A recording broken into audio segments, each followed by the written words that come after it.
Here we go. We are live at the MoveWell HQ, also partners as Hot Rod Ultra HQ for those of you that have watched our past live streams the last couple of weeks. And we're excited. We're excited to bring another episode live to you all and hopefully provide some more insight beyond just running, but still kind of keeping the running emphasis on this episode, talking about the importance of doing hard things and how that correlates to brain function, to longevity, cognitive brain health. And we were kind of discussing offline, Kevin and I, before we started recording, how can we tie in doing something hard, which is stuff we'd love to talk about, with some of our topics that we're talking to our clients about right now. In the month of October, we're talking a lot about brain health and some of the things that go into lifelong brain health, cognitive brain function. And one of those things just happens to be physical wellness and moving your body, and which in turn helps you have a sharper mind, gives you a sense of purpose, reduces stress, and a lot of other awesome things. So, Kevin, I'll let you kind of preview the context of brain function, cognitive brain health, and how we are going to kind of tie these two together. Yeah, no, I appreciate it. And I guess Wade is just no longer on the podcast anymore. He's gone, man. It's just Kevin. Well, it feels just good. Me, it feels Kevin. good to have my own spot, my own camera. Yeah. This is the way it should be. So finally, I've won. So, we're focusing on cognitive brain health with our clients this month. Obviously, we touch on all components of wellness throughout the calendar year. Mental health, mental wellness being a huge part of overall well-being.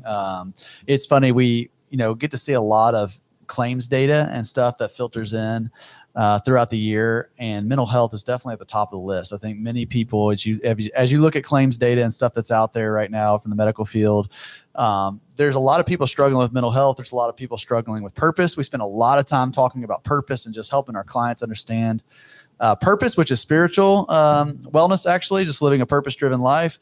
But today, specifically looking more at cognitive brain health and how physical movement can enhance that. Yeah. There's a lot of really cool research that's come out recently that shows that kind of what we've known. I think everybody would say they feel better after they exercise mentally, like they feel better, not only physically, but also mentally. But there's a lot of research that actually supports that now and validates what a lot of us have been saying and feeling for a long, long time.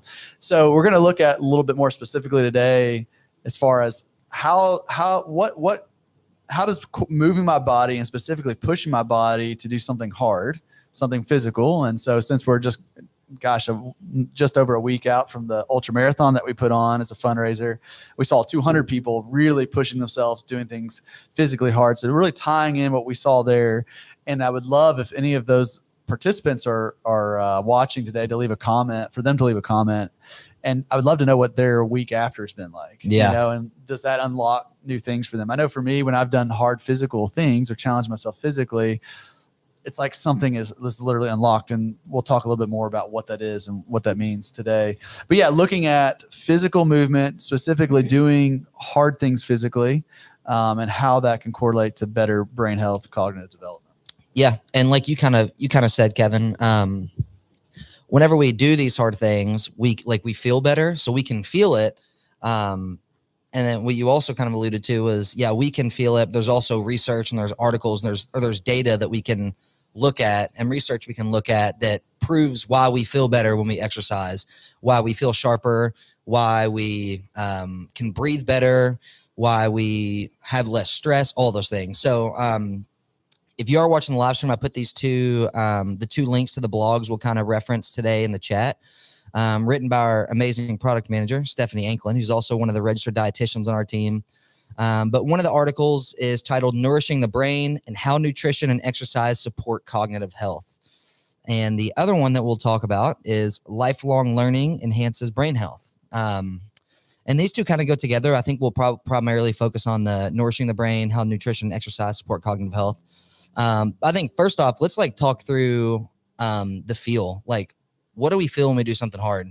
And Kevin kind of made the comment, anybody that did the race, if you're watching, to let us know how you're feeling. I think usually when you're in the middle of something hard, it really sucks. And then when you immediately finish it's more so like relief, really glad that's over. You feel accomplished, but it really hasn't settled.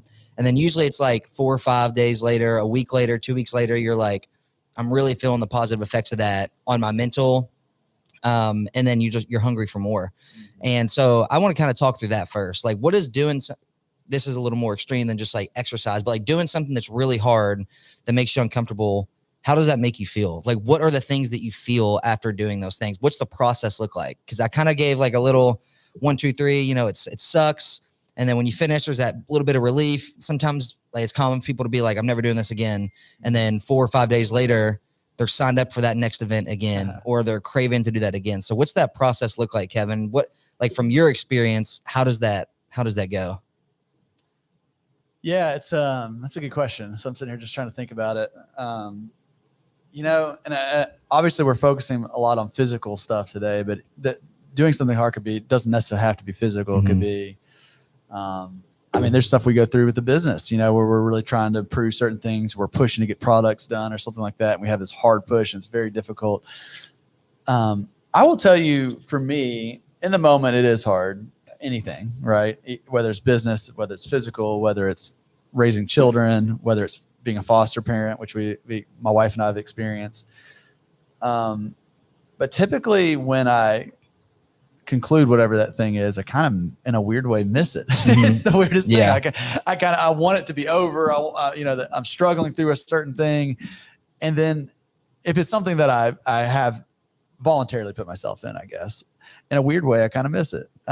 Because I think there's so much growth that comes from that. And I don't know, I think we like, in a weird way, like that, you know, like that challenge. I think everybody wants a challenge. I was just reading, you know, just looking in a little bit more on neuroplasticity. So neuroplasticity is a term something that our brain goes through, and it's just like, it's remarkable and it's so interesting to me. But basically, our brain has the ability, I'm just paraphrasing AI here because it just simplified it for me so I could talk through it. But it's the remarkable ability to change its structure, talking about its brain, and function to adapt to experiences and physical movement is a potent way to enhance this process physical movement is a potent way to enhance this process. So let me clean that up a little bit. So neuroplasticity is the brain's ability to rewire and change. Physical movement has a way of enhancing that process. And so our brain literally goes through change. It rewires itself, and it typically gets enhanced when we're doing something physical and we're pushing ourselves. Yeah. And I think that thing that we're going through is really powerful. And for me, I remember the first time I did a 100-mile race, it was very difficult for me. It was especially mile 50 to 100 I struggled a lot, and it was not that fun to go through. But I remember like a week later, not necessarily even missing it yet, not missing that, but I was having to do something at the house. I can't remember if it was like just some simple chores or if I was working through something with work or whatever. And it was this thing that seemed really hard prior to the race, all of a sudden felt really easy. I was like, change your perspective. It changed my perspective. I was like, it was almost like my brain had gone through this neuroplasticity, had been rewired, and all of a sudden something that I perceived as being really hard and difficult just felt like an easy thing to do. And I think that's typically the case. And I think that's why maybe we kind of miss the challenge when it's gone, because we enjoy the growth that comes from it. For me, when I'm not strategically and continually challenging myself in various areas, not only physically, but also cognitively or creatively or whatever it is, when I'm not doing that, I'm not at my best. So I always need to be challenging myself in some way. And I think that's the human experience. I think we are made to adapt and to grow and evolve over our lifespan. And if we're not continually doing that, we, in a weird way, kind of start to die. You know, we start to lose that creativity. We start to lose our ability to think and feel. All that gets heightened when we are continually challenging ourselves. And what you said too, the term you used, how did you say it? What was it? Neuroplasticity. Neuroplasticity. So read the quick hit definition of that again. Yeah. So this, I just did a quick, applied it to movement, but it says neuroplasticity is the brain's remarkable ability to change its structure and function to adapt to experiences, and physical movement is a potent way to enhance this process by creating new neural pathways and strengthening existing ones, ultimately improving cognitive functions like memory and problem solving and helping to recover from brain injuries.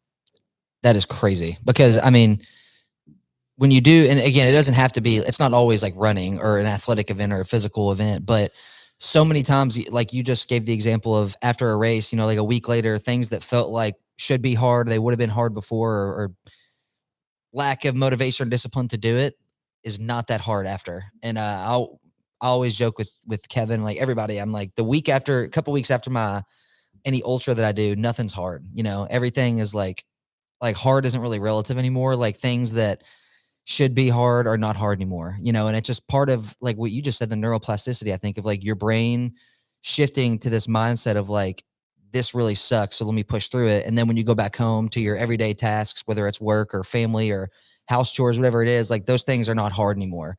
And what's so cool about doing physical endeavors specifically over and over again is every time when you've done your first event, it's all new to you. But when you do event number 2, you get to a point in that event, that race, whether it's a triathlon run, whatever, where you recognize that feeling. You're like, I remember feeling this the first time I did it. And maybe the first time I did it, I stopped and took a 30-minute break in my crew area, or I started walking. But it's like this time I recognized that, like, let me just keep pushing, you know? And it's like each time you're learning something new because your brain recognizes it. And now you're finding a new way to work through it. So the first time you've done an event, again, keeping this specific to like physical and athletic events, first time you've done a 100-mile race, let's say you get to mile 60 and you're like, is it normal to hurt like this? You know?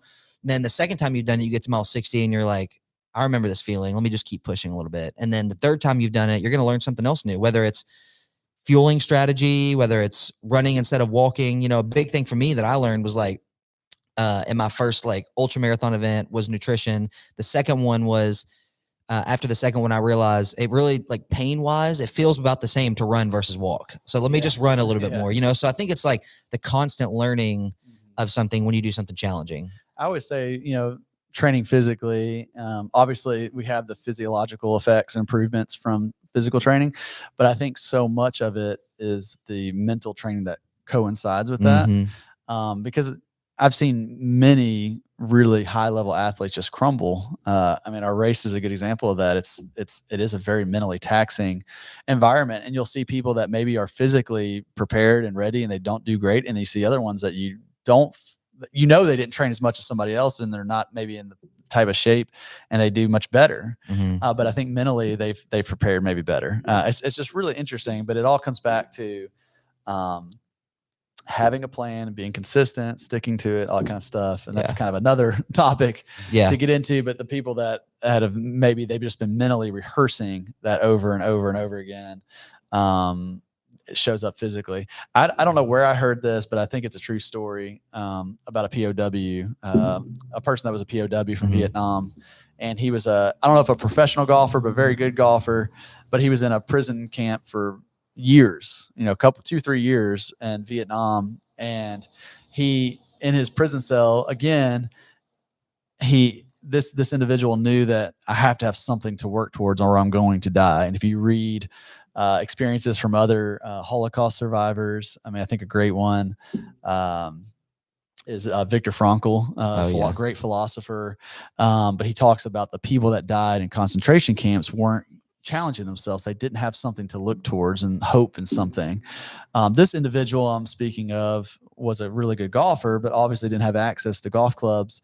But in his brain, he just continually played golf, and he pretended, you know, to be swinging his club, envisioned what it looked like, you know, when he's hitting the ball just right and was, you know, sticking the ball on the green right by the hole and putting it in. So he was playing rounds of golf over and over and over and practicing neuromuscularly, you know, his swing and stuff like that. And when he got out and we got back, hadn't played golf in years, was a prisoner of war, and his golf game actually improved. And you hear that story a lot, like same type of story, you know, people that were mentally rehearsing something in a tough situation, they get out and they succeed or they improve in it. And it just goes back to the mind is so powerful, but we have to challenge it, and we can challenge it in many, many different ways. But the challenge is where the sweet spot is. So on Wednesday, my wife and I are going up to Hocking Hills, Ohio, to celebrate our anniversary, 15 years, which is crazy. And it's right near Athens, Ohio. And that was a place for me that maybe I didn't challenge myself very physically, but when I was 18 years old, 19 years old, I guess, I was there one summer playing baseball. And it was a time in my life where I just missed home. I missed my girlfriend. I wanted to be home, and I was going to quit. And Amanda, my now wife, my girlfriend at the time, challenged me to stay. And we were talking about the other day. She's like, I can't believe I told you to stay, because we were 5 hours apart or whatever. But it was such a growth period for me. And I told her the other day, I was like, I don't think anybody realizes how pivotal at the 2 months I was in Athens, Ohio, randomly when I was 19 years old was in my life, because it was one of those moments where I had to push through, and I had to, have some grit and make myself do something I didn't want to do. And it really helped me later, still to this day, of like, okay, this is just a 60-day period. I can get through it, really, really helped me. So that's an example of a non-physical thing that I was able to push through that helped me grow and learn, and probably had some of that neuroplasticity tied to it. Yeah. I think that's a good segue into other things that aren't just physical, that can, improve your brain function and your mental well-being. And I had like a similar experience too. I think I've told you about when I went to Atlanta for that summer. My undergrad, 4 years of undergrad, it was the summer going into my final year. So I just finished junior year at Western Kentucky University, and I'd accepted and that's in Bowling Green, Kentucky. I'd accepted an unpaid internship just outside of Atlanta, Georgia for 2 months. So I knew nobody there, packed up, moved there, rented like a long-term Airbnb, lived with a random couple, rented out a bedroom in their house. And I remember I was 20 years old whenever I left. And sometimes I still look back and I'm like, what the heck was I doing? And I remember my now wife, then girlfriend, Emily, her and her mom drove down, and we did like a day trip. They dropped me off my Airbnb. Her mom got me some groceries that day. If she wouldn't have paid for my groceries, I probably would have came home negative in my checking account. And I remember getting there and like feeling really good about it. And then the moment that they left and I was lonely and by myself, I remember I just started bawling, crying. I was like, I'm not going to be able to do this. Like, I wanted to go home so bad. And I remember not telling Emily immediately, when she left. I was like, oh my gosh, I don't know if I'm gonna be able to do this. Kind of random sidetrack story, but I called my grandma, and she was like, how's it going? I was like, I don't know, this is really hard, And then within like 45 minutes, Emily called me and was like, are you okay? Your grandma just called me. And I was like, oh my gosh. So keep it to yourself if you're struggling. No. But those 2 months in Atlanta were like life-changing for me. One, I think that's really when I found like fitness for me. And then two, like you said, aside from the physical part, I was by myself and had to meet new people, and I was pushing through something that I really did not want to do. I knew it was good for me to stay. But a big part of me was like, I could just go home. This could be over. I could go back to my job and start making money again. I could be with my girlfriend and be around my family and all those things. And then, I finally made that final drive home from Atlanta, and because I came home to visit once, and I finally made that final drive leaving Atlanta and just being like so grateful. And again, to this day, I still go back to a lot of those moments. I'm like, if I'm feeling uncomfortable, like I don't want to do something, whether it's socially or physically or whatever it might be, I go take myself back to those 2 months in Atlanta, probably similar for you in Athens. And I was like, that was hard, and I think there's a little bit of silver lining to being young and naive and just going for something and sticking something out, when now, I couldn't leave for 2 months and leave my family, and not be paid or whatever. But there's a little bit of beauty to having that young naiveness of doing something that's challenging. And again, it doesn't always have to be physical either. So is there a moment in your life where you didn't stick something out, or you didn't force yourself through something? And if there is something like that, do you regret it? Gosh, I honestly really don't know if there is. I really don't know. I mean, I was trying to think about that myself, and I feel like I'm trying to be hardcore, but I was like, I don't. Yeah, I'm the same. Nothing stands out. Yeah. I mean, even from the time I was really young, my dad always said, like, I'll let you try any sport or whatever it is, but you're not going to quit. Like, you're going to finish whatever it is. And I don't know that I'll tell you one thing. I stuck it out, but I wasn't going to. And this is why I love my wife so much. But I made a switch. I tried to work in the school system. I told you about that before. Yeah. So I went from kind of this baseball life, working in wellness, physical therapy. And I thought I was coaching high school baseball. I was like, well, maybe I should be a teacher. And I took a job. It started after Christmas, so second semester in the school system. And I took that job. And after the second, third day, I was like, this is not at all. I have a really, really great respect for teachers because I'm not cut out to be one. And I found that out like in 2 days. I could not. I like, know I couldn't. This is not for me. I don't want to do this. I made a mistake. And I remember like, okay, we're just letting it all out. I was literally crying at home. I was telling my wife, like, what was I thinking? This is the biggest mistake I've ever made. And I was going to quit the next day, like two or 3 days in. Because I knew, and I was right. Like that was not for me. And I don't, like looking back, I don't think, oh, but yeah, actually, if I'd have stuck it out, like I just, again, I think there's some really great, passionate people that teach, and I don't know that I've had the passion for it. I think I wanted the really nice schedule, what I perceived as a good schedule. I know they're doing PD and all that stuff all the time. They never really get off time, but outside looking in, I was like, oh man, I get done at 2:30 every day. I don't have to work in summer. This is Summers, awesome. yeah. It's not that way. So I have a lot of respect for what they do. And so looking back, I'm like, man, I was not cut out to be that. But I did finish out the semester. Okay. I did finish out the semester, and then it enabled me to go coach a baseball team in Michigan that summer and everything. But I came back, I actually took my old job back after that because I was like, man, this isn't for me. But that was one thing that I was definitely going to quit. And I guess I'm glad I stuck it out. Honestly, I don't know that I really got a lot of growth from it. I mean, but it was one of those things that was like, okay, I made a commitment. I need to at least finish this school year out. I think now maybe I'm realizing like what I learned from it even a few years out. I probably didn't realize like what the point of all that was and everything. But maybe it was just to validate that I was in the right career field prior, because I wasn't sure, and I probably wouldn't be doing wellness today, if I didn't have that experience to realize like, oh yeah, like I think I actually do like the wellness type stuff. But that was hard. That was really difficult, and I don't know what I gained from it, but I was definitely going to quit. But I think I would have regretted that if I didn't at least just stick it out and honor what I told them I was going to do.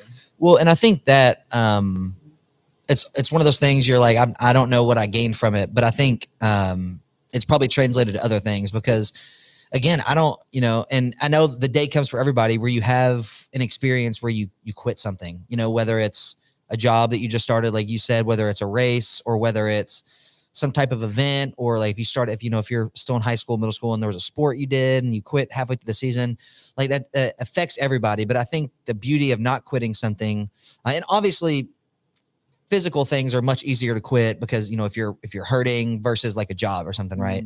But I think that those all translate to each other, which is kind of goes back to the point of this episode of like the power of doing hard things.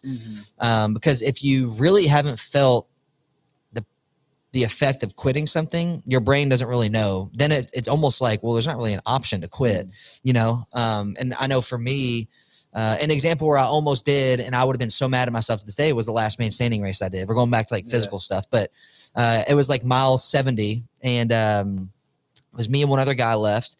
And I remember I just felt like absolute crap that loop coming in, and it was just him and I. And this race ended up going to 92 miles, and I ended up winning. And I was going to quit. We go out for mile 70 or whatever. It was around mile 70. I go out for that loop. I didn't even tell my crew. I was like, I'm not going to verbalize it. But in my head, I left for that 4.1 mile loop.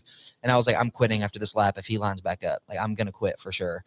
And so I was like, let me just get through this lap. And I get like 2.5 miles into it, and I just get a second wind. And I remember just being like, I would have been so mad if I would have like quit right then. I bet if you would have said it out loud, you would have quit. Oh yeah. And I think that there's power in not verbalizing it too. I mean, I tell you what, for me, I've learned when I say something out loud, it makes it real. And I've noticed that in other people too. Like when you say it, all of a sudden it becomes real. Yeah. And then there's no going back. And so you probably had enough awareness to be like, okay, I'm not going to say anything, but you were thinking it. Yeah. I remember I was doing the Memphis St. Jude Marathon, and came out, I was really trying to get a good time, and came out really hard.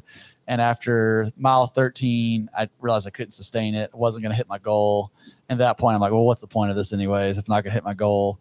And I remember thought I was going to see Amanda at like mile 17 or somewhere, or something like that. And I was like, if I see her, I'm just going to quit.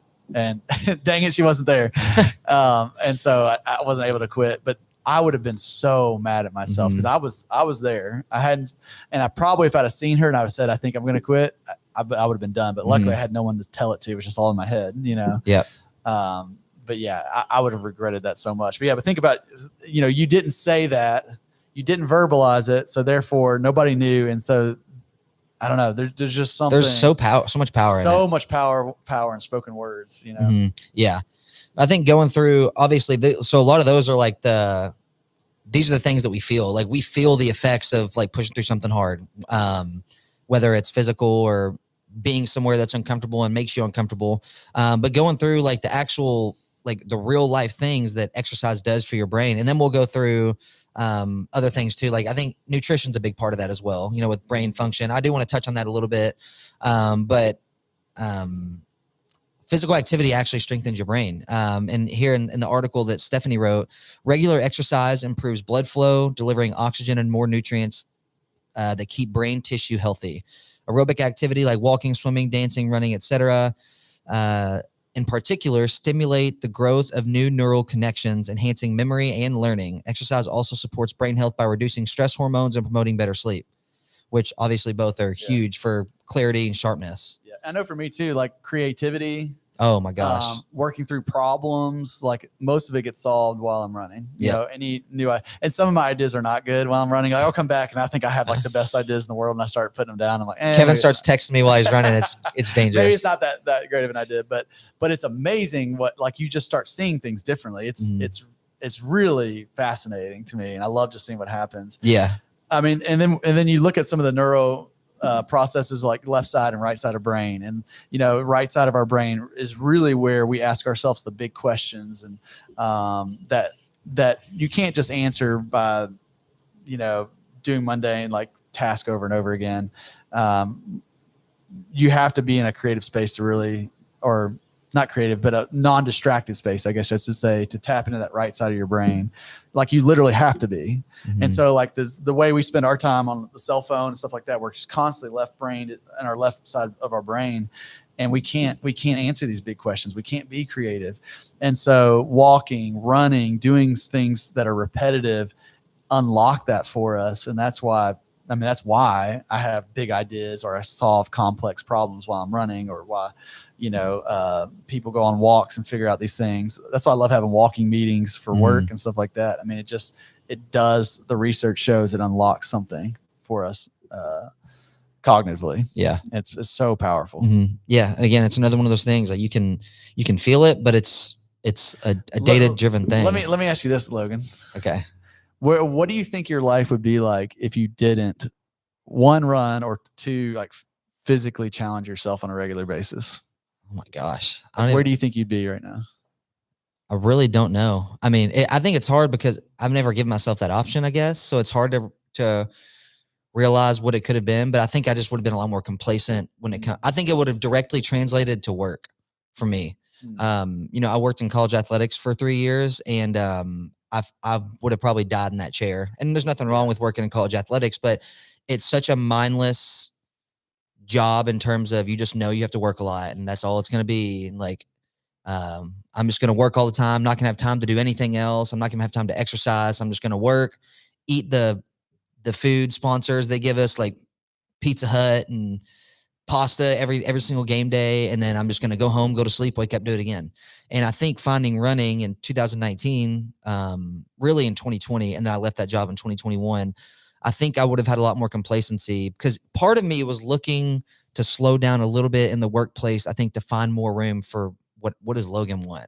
And so I think not having running, obviously I would have had my wife and our family, which would have been like everything, and is. But I think not having running would have allowed me to just stay complacent and not find something else. Yeah.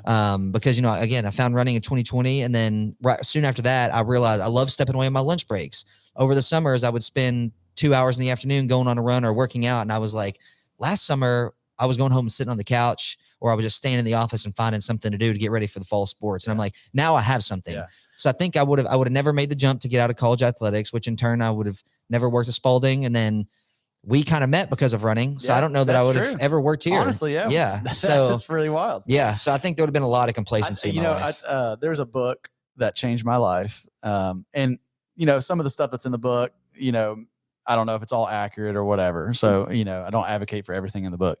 But Born to Run was like such a pivot. I don't think you've ever read that, have you? Born to Run. It was such a pivotal book for me because I did go 5 years without exercising.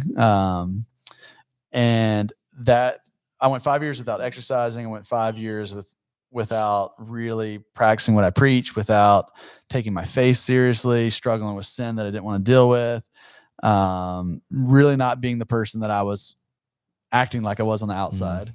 I saw that translating into my health. I started gaining weight pretty quickly.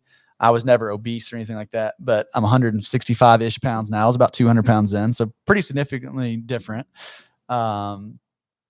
And I was probably depressed. I wasn't seeing a therapist or anything, but I was probably depressed. And I really didn't have a lot of hope, and I didn't have a lot of goals. I didn't, I don't know. I wasn't really working towards anything. I think I was working towards, I take that back. I was working towards something. I wanted to be this baseball coach, and I wanted to be this person because I thought that's what the world wanted me to be. And I thought that would validate me or give me joy. And I realized I was chasing a lot of the wrong stuff.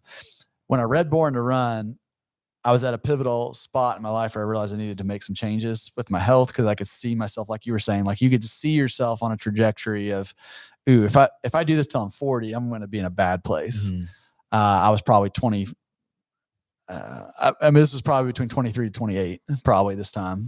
So I was off this sports career, being a baseball player, and then just really lost with my identity. Because again, my identity was in baseball, so I was still chasing that validation through other things. And I read that book, and I was like, oh my gosh, like, wow, I can live differently. I can have goals that are something else other than baseball. I can challenge myself in a different way physically. It just changed my perspective on everything. It changed my perspective on running. It opened my eyes up to these ultra marathons I didn't even know really were a thing. And I remember reading that book, and I was reading about the Western States 100. It's a 100-mile race in California, and still on the bucket list to do. Haven't been able to get into it yet. But I remember reading that thinking, I could never complete a 100-mile race. I could never do that. Like, that's only for freak athletes or people that are just freakishly mentally tough, Navy SEAL kind of guys. I'm just a normal guy. Like, I can't do that. And I remember we had a 4-mile loop at our house. I lived on an old golf course. I'd run the old cart path. And if you ran all 18 holes, it was 4 miles. And I remember when I started for the first time that I started the second loop. So I'd worked my way up to be able to do one loop. And that was incredibly hard for me. When I started the second loop, I remember thinking like something's going to break, or I'm going to get hurt, or I'm going to have tendonitis or something. And I remember I did 8 miles, and it was hard and it hurt, but I was fine after. And it was like, whoa, it was like my brain was it was open. It was just like these new possibilities. And I'm getting chills now. Chicken skin, Logan. We always get chicken skin on this podcast. But it just unlocked something in my brain. It was like, oh my gosh, if I can do 2 loops, what else can I do? And this is why I love the race we just put on at the Hot Rod Ultra Marathon, is because that's what happens to the majority of the participants. There's only a few of the participants that have like done a lot of ultra marathons. A lot of them are just normal people that you just want to see what's possible. And typically they come in with a goal. I'm going to use my dad, for example. He came in with a goal of, if I could walk 13.1 miles, do a half marathon, I would be ecstatic. That was his goal. He's never probably walked continuously 5 or 6 miles. I think he had said 5 miles. I think it was something like that. Yeah. And he, I knew he wanted to do this. He didn't want to sign up because he was nervous about it. He's had some back problems, some knee problems in the past, and he was afraid of what could go wrong. It's similar to me on this 4-mile loop. When I start a second loop, what's going to happen? And he just took his time, and he walked, and he got to 13.1, and he was ecstatic. He was so proud. So it was awesome seeing him. And he told me on his last lap, he said, go get me 2 burgers and a Diet Coke. And he said, like, I'm done after this. So I get it for him. He stops, and he eats his burgers, drinks his Coke, and he's watching everybody. And then all of a sudden he's like, I think I can go 20. And so he goes back out. He does 20 miles. He gets done, gets another burger, another Coke, and he's like, I'm done. And then my brother-in-law tells him, man, if you just went 6 more, you could do a marathon. This is something that was totally like, he never thought he could do. goes out, walks it, hits 26.2, and he throws it. He has a video of him crossing with his arms up in the air, and something changed with him cognitively that day.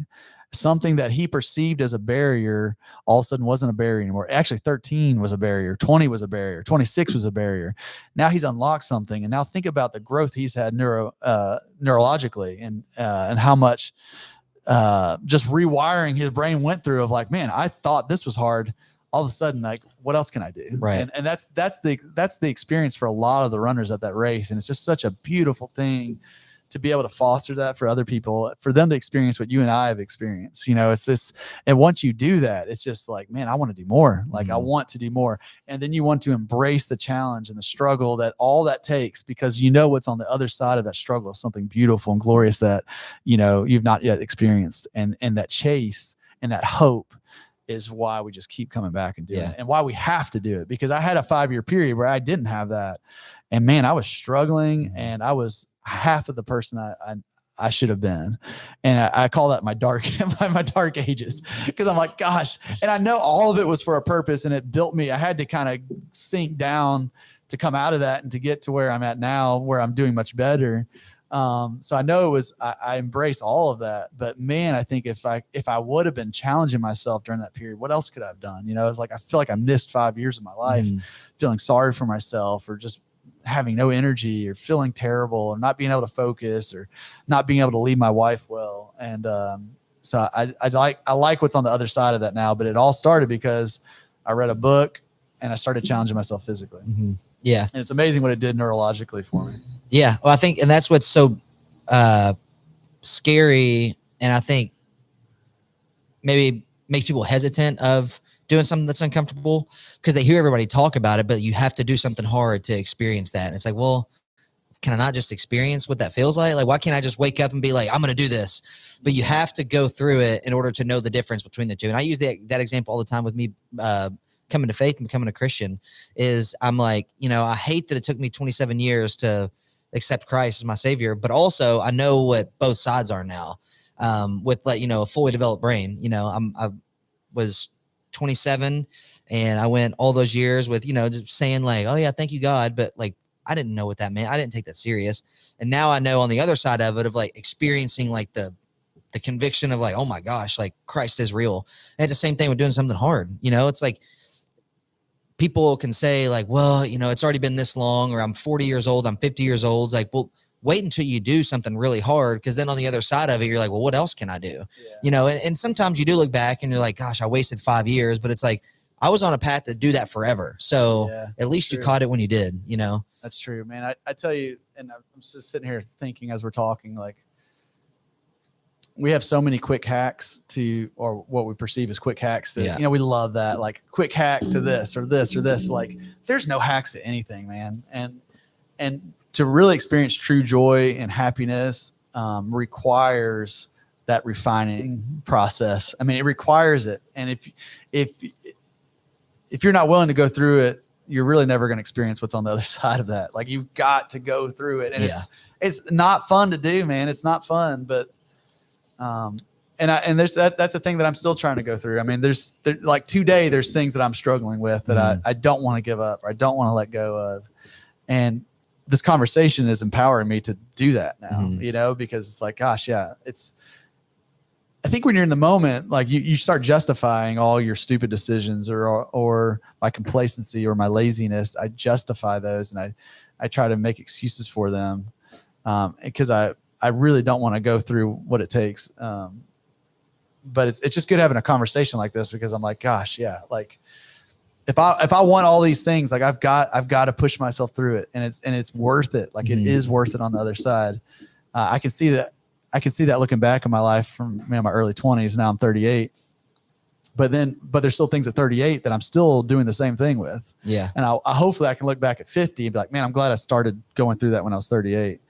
And I hope I just continue to do that my whole life. I mean, there was people at our race in their 80s, in their 70s. And I keep talking about Davey Harrison. I mean, that guy, I think he's in his 70s, mid 70s, I think, from Texas. And that guy was such a warrior, man. Like, there's just, we were just looking at pictures today, and he's, Yeah. I mean, this is like in the day, he had a click, like an old fashioned clicker. No Loved watch. it. No watch. No like watch. wasn't paying attention to the TV A clicker. screen. Like Yeah. that is the most intense thing. And this guy was clicking every lap. He did this. I mean, For 24 I never hours. saw him stop. Did he? I don't know that he did. And I really don't. He didn't really talk to anybody. He was really quiet. We'd be like, yeah, Davey. And then he'd just throw his hand And I up. That was finally about talked it. to him, and he was the nicest, most genuine guy. He was so locked in and literally just clicking that thing every 0.31 miles, clicking it. And it took me till it was probably, and the picture I saw early today, it was bright, like midday. Yeah. And he was still clicking. He was clicking early on. He clicked that thing 202 times. 202 times. Over 100K, 62 miles. I mean, and he asked me, he said, what later on, this was when it was dark. He said, hey, what's the record for 70 plus year old? What's the furthest anyone that's over 70 has gone? I don't even know. I still have don't no know. clue. I need to look this up. But he was determined, man. And so at 70, I'll just say, I think he was like 75, 76. I can check. Yeah. He was so determined, and he was challenging himself, and he was pushing himself because he knew what was on the other side of every one of those clicks was growth. And he's still trying to grow in his 70s. 73. I mean, that guy is not sitting in a recliner at home looking at an iPad talking about what he could have been or what he could have become. He's still becoming. Yeah. Like he's still becoming that person at 73 years old. Yeah. Like that's who I want to be. And so Yeah. hopefully at 73, I could be like, man, I'm glad I did that at 65. At 85, I can be like, I'm glad I did that at 73. We're always becoming something. It's either we're becoming worse or we're becoming better. Yeah. And we just have that choice to make every single day, you know? Yeah. And it's all benchmarks too. Like you said, when you're 80, you're like, hopefully I can say at 80, I'm glad I did that when I was 70, and I think you have to realize, and I do this a lot now, whenever there's something that I want to do, immediately I get fired up about it, and I'm like, all right, yeah. And as soon as I start like maybe starting to think about making a plan for it, like telling you about it or telling Wade or telling my wife, like I love how I say you and Wade before my wife, before I start telling my friends and my family, like I'm going to do this thing immediately before I even get to that. I'm like, well, I'm going to have to sacrifice this. I'm going to have to do this.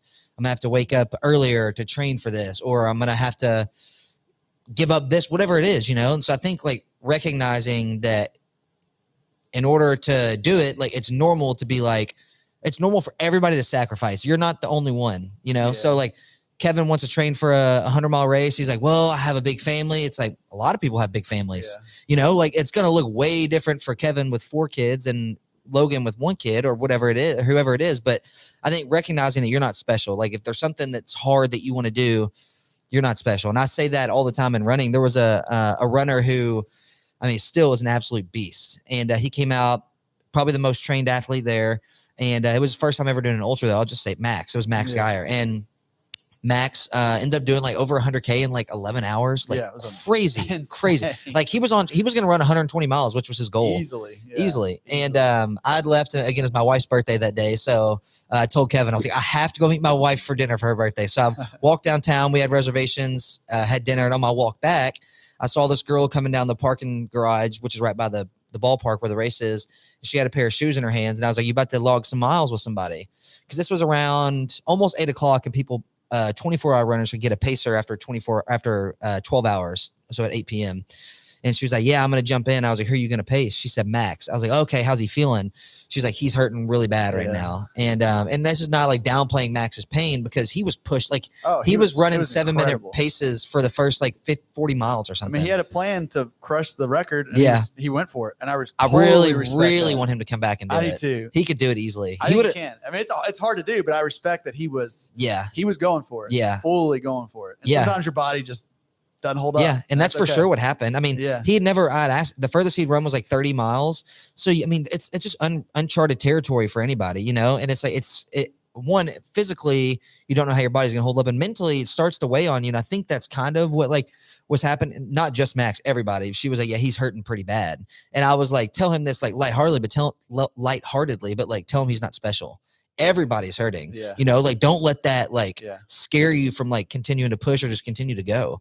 And I don't think that necessarily is what happened with Max, but I think that's something important to remember when you're doing something new or when you're doing something physically, but something new as well, is like it's scary and you're going to make sacrifice, but you're not special. Like Yeah. everybody has to do that. Yeah. I think it's a good perspective to have. Yeah. And I know you mean that in like in a loving way. Like, Yeah. you're going to feel stuff just like everybody else feels. Yeah. Like, and we're all like, human, man. Yeah. Yeah. You're not special in the sense of like, yeah. And, you're not going to feel pain or you're not going to feel struggle or whatever. We all feel it. That's normal. So it's almost like a positive thing, in my opinion, of like, you're not special. You're a normal person. You're going to go through this just like everybody 100%, else. Yeah. And it's how you respond to it. And I think, in a situation like Max, I mean, the guy pushed further than he ever has. He had a goal. He went for it. I mean, it was incredible to watch. Yeah, it was incredible. So I do hope he comes back. And, he ran over double what he's ever run. So think about what's unlocked for him now, and now when he runs a marathon next weekend, the Chicago Marathon, he's gonna be like, that's 26 miles. Yeah. But yeah, man, it's just being around people that are continually pushing themselves to improve mentally, physically, spiritually is just really empowering. And so, I think the other side of cognitive health is, the whole community support, not being lonely and isolated, stuff we talked a lot about is just so important. Helps just, if we're in community, it's going to help our brain stay sharp and continually improve. But I'm thankful for what physical movement has enabled me to do. Same, And there's a time in my life where I just think, man, I wasn't consistently practicing that, I was really struggling. And I think every culture, every person that really is thriving and succeeding is doing some form of physical movement. It might not be running, it could be gardening, it could be something, but they're typically they're active and and they're active not only in isolation but also in groups. I mean, that's really important too. And it has so much cognitive benefit. And so I think that's probably the takeaways. Like, definitely. Just keep moving your body, however you do it. Try to move your body in groups of people is even better. Don't be alone. Don't be isolated. Be continually working towards something. Put your hope in something that's lasting and sustainable. That gives you joy and that's freeing. And you're going to live a long, healthy life, typically. Yeah. And that all translate the same thing too, is like fueling your body, So like just, obviously do your research, and it's the same thing. Like you can kind of measure how you feel physically and mentally based on the food you eat. By this point in your life, especially if you're in your 20s, mid-20s, like the foods that make you feel better. Sugar is gonna make inflame your body more. It's going to provide more stress. You're going to eat more of it because it's addicting. Eating more whole-based foods and like rices and pastas and lean meats, like those things are going to make you feel much better too. So the same thing, do your research and just make those decisions. It's going to fuel your brain, So and I did not mean that in a loving way. You're not special. So no, just good takeaways. Do something hard this week. Hope everybody that listens to this that did the Hot Rod Ultra, I hope you're recovering well. And we already have 7 people signed up for next year. Awesome. So pretty exciting. And if you did the race and you're listening to this, I just want to thank you. Gosh, yeah. Not only for coming out and supporting the race, and I said this at the kickoff event, but what you do for me. I mean, I'm selfish in a sense of like, I just want to be around it because it helps me so much. Like it helps me to see Davey Harrison at 73 with his clicker. It helps me to see my dad hitting his first marathon. And my dad has told everybody, well, I did a marathon, but it wasn't legit because I didn't run it. Yeah, downplaying it. I was talking to my wife about this. Like, she's like, we're talking about Born to Run the other night. And she said, I don't know if everybody's born to run. And I was like, we all are. It's just a matter of like walking and running is the same thing. It's moving yourself. It's moving yourself forward. One way is just moving it a little bit faster so it turns into running, but it's all the same. All of us can walk or run. I think people have to get out of this mindset of, oh, I'm not legit unless I can run. Walking is running. You're just doing it a little bit slower than somebody else. It's all the same, know? I mean, my run is a walk compared to Olympic marathoners, right? So I think we've got to get out of this mindset of, oh, if I don't run something, it doesn't count. Like moving your body for a set distance is the most important part. And it's just as good as somebody else that does it really, really fast. Yeah. They're all the same. And so I just thankful for all the people that came out there, and some move their body faster than others, cover more distance than others in the time frame that we allotted, but it's still every effort was inspiring to me, helps me, makes me want to be a better person, makes my children. Yeah, your kids eat it up out there. They love it, you know, and think about it, like, I love them being out there because they get to see people pushing themselves in their 70s, in their 80s, striving to be a better person, striving for performance, striving to just be a better version of themselves. And that to be the best version of yourself requires that refinement, that difficult process that you got to go through. So just thank you if you're out there for what you do for me and what you do for my family, what you do for the community, and then what you do for other people in your life. There's so many people that, you know, someone in the family starts changing the narrative of the family and they start becoming the one that likes to run or walk and eat healthy.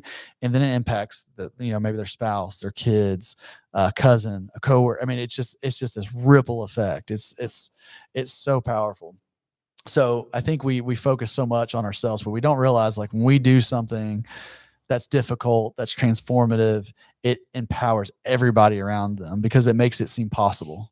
Because we are our own worst critics. And we were just talking about that. Like right now, I've been a critic to myself. Like, no, you don't want to do that, Kevin. You don't want to go through that. Oh, you don't, we thrive on complacency.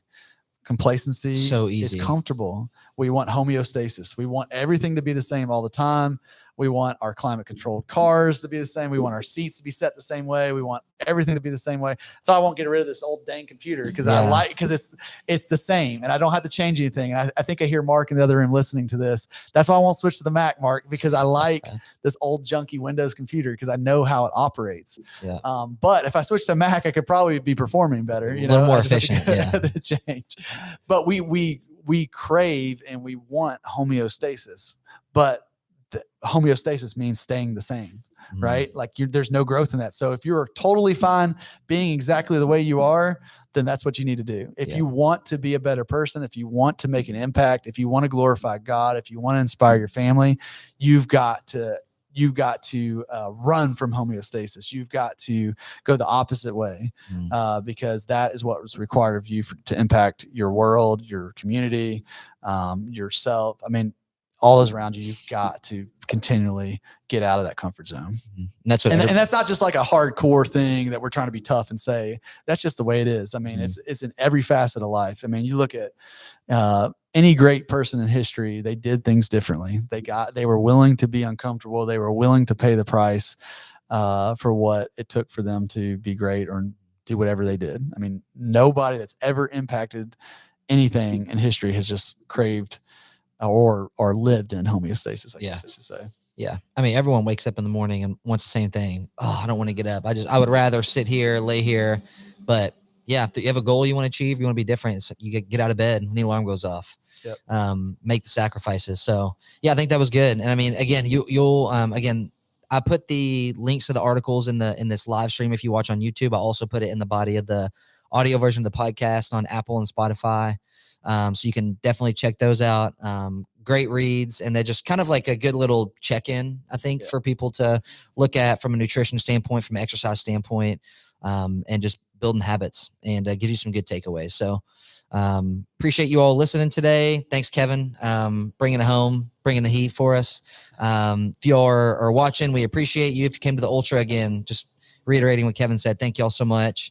And if you're listening, thanks for tuning in, and we'll catch you next week.